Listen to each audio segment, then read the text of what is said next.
Do things seem off? Trouble sleeping? Issues in your marriage, finances, or with extended family and friends? These are challenges that many men face, but you don't have to face them alone. The Men of Steel prayer group is here for you. We are a fellowship of individuals who share a common interest in the paranormal and cryptid fields, united in our quest for understanding the supernatural. Our goal is to educate and guide those curious or seeking insight into the supernatural, emphasizing the role of Jesus Christ as the supreme authority over the supernatural realm. Visit us at strongmenpraying.com to learn more. The Men of Steel prayer group, where faith and curiosity forge a stronger spirit. Gonna get a lot of dough. Anything is possible. Turn me up in the headphone. Yeah. Trying to get a lot of dough and dirt through all the obstacles, cause anything is possible. Yeah. Oh man, I got a lot of gold. Stack that bread and by my nose. Anything is possible. Yeah. Trying to get a lot of dough and dirt through all the obstacles, cause anything is possible. Let me start by saying there are different levels of obesity and fatness. There's like morbid fatness, the kind where you can't get out of the bed. Then there's that lazy fat, the guy who has a body made like Jell-O with no muscle, but he's still functional. Then there's Bruce fat. You see, Bruce played tight end in college, got married, had kids, got that dad bod, then took it a step further and started trying to work on himself. But even though Bruce was overweight, he wasn't out of shape because he always lifted weights. Rest in peace. If Bruce was standing in front of you right now, he would look fat until some went down and he didn't perform like a fat person. For example, I seen him break up a fight one night, right? We're at his friend's restaurant having drinks. We're sitting at the bar. These two dudes start arguing. A fight breaks out. His friend, the owner, tries to break up the fight, gets punched in the nose, blood goes everywhere. And I watch Fat Bruce jump over a table and kick one of those dudes in the chest like motherfucking Jet Li. Yeah, that was my man Fat Bruce. Well, them vaccines came out and Fat Bruce took that safe and effective 80% deadly to black men shot and passed away of a damn heart attack. Our Dogman encounter happened in 2020. The world was locked down and Bruce and I went fishing. You see, he was tired of people telling him what to do. Dad shut his job down. His wife was tripping because she was scared.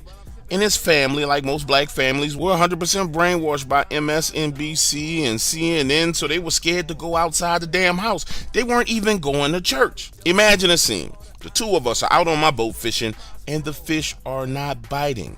I'm ready to go, and Bruce says he wants to stay and chill because there's absolutely nothing to do when we get back to land. So he pulls this map out of his pocket, asks me to drive the boat, and next thing you know, we are twisting and turning and weaving through these canals and come to this lake. We get the rods out, get the lines baited, toss them lines in the water, and man, sure enough, them fish are hitting. Every type of fish you could want is biting.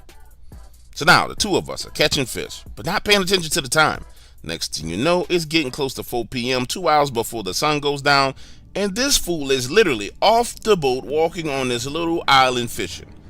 I tell him, Bruce, we need to go, get your back on the boat. But he's like, nah, man, I want to catch some catfish. Understand, we had already hit our limit on redfish and trout.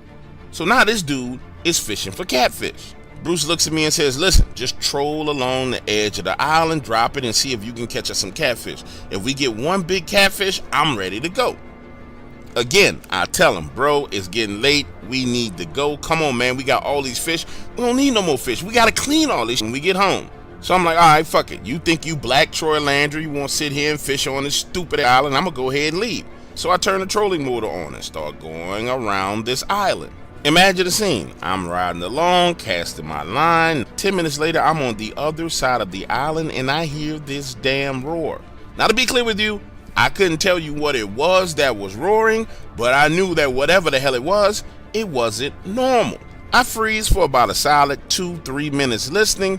And then it dawns on me, Bruce is on this same damn island where this sound is coming from. Now, right as I'm going to crank up the main engine, I hear this sound like something or someone is running through the trees and the bushes on this island. Understand it's August here in Louisiana, and the trees and brush on that island are thick, so thick that only a mosquito could get through it. But something big is breaking through that and running. I'm thinking it's a hog, but seconds later I realize it's Fat Bruce because I hear him screaming, "Red, Red, stop the boat, Red, stop the boat." Listen, looking at the direction my man is running full speed, jumping over down trees, knocking over saplings, running through mud puddles. He looks a mess. I pull up right to the edge of the island where he is. He jumps into the boat, rocking it, damn near knocking me out into the water, gets behind the wheel, and drives us away from this island. As he's driving us away, he looks crazy as he is there rambling on about this mud-covered creature that tried to get him. But my dude is talking so crazy and the rain's just not registering in my mind. However, one thing that is registering in my mind is the fact that Bruce has no clue where the fuck he's taking us. He is dipping and darting and turning in all kinds of directions. 10 to 15 minutes later, bro, we are officially lost in this damn swamp. Listen, I done got him to calm down, but he ain't talking about why he was running like a madman. Understand, this man came running to the boat. No fishing pole, no bait bucket, and only one damn shoe. So now I turn my attention to getting us out of the swamp because the sun is quickly going down. And up ahead on the right, there's this house. You know, one of those swamp house on stilts. So I pull up. Start blowing a horn on the boat. My intentions are to get direction. This man comes out of the house with a freaking shotgun. I'm like, whoa, whoa, whoa, buddy, we just stopped by to get some direction. The man is on the porch looking paranoid as fuck, and the first two words that come out of his mouth are, "Why are you out here in the swamps? It's getting dark." So I explain to him that we're lost and we need help. He looks over at Fat Bruce, and my man is staring off into fucking infinity and beyond.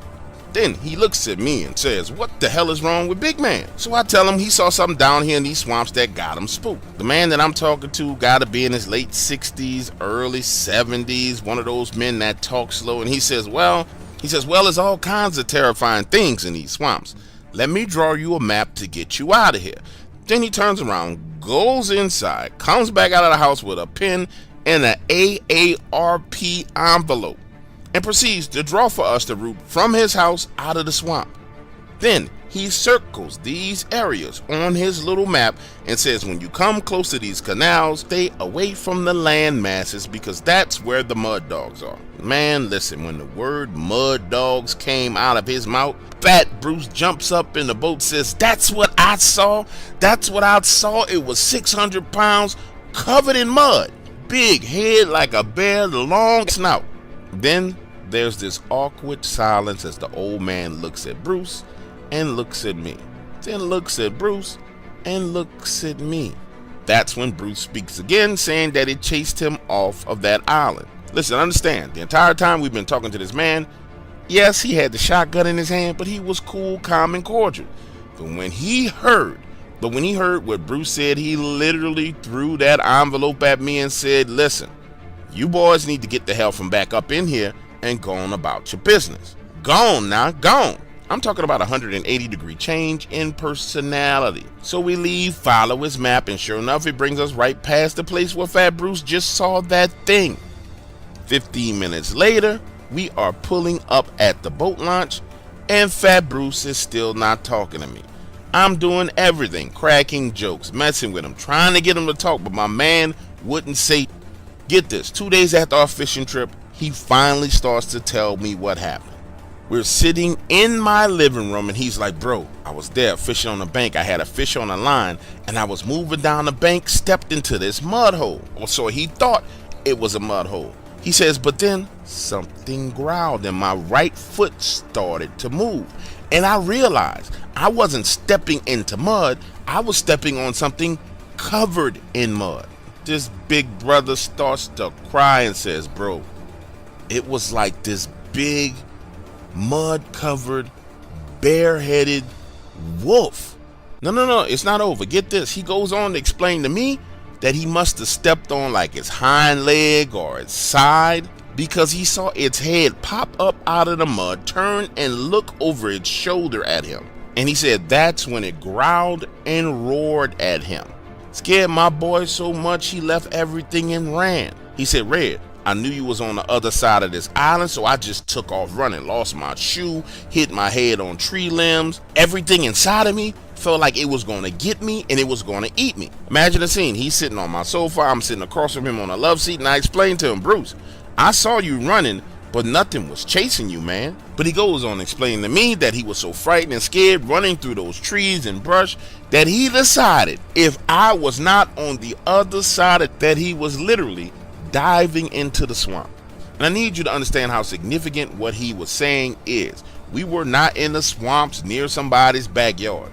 We were way out in the middle of nowhere in the swamps full of moccasins, 13, 14-foot alligators. This man was so scared that he was going to dive into that instead of staying on dry land. And what I'm about to tell you right now is what I loved about Fat Bruce, because he tells me this entire story, has a meltdown right there on my living room sofa. Then that crazy bastard asked me when we were going to go fishing again. Yeah, that was Fat Bruce, my homie, my dog. Rest in peace, Rest in peace.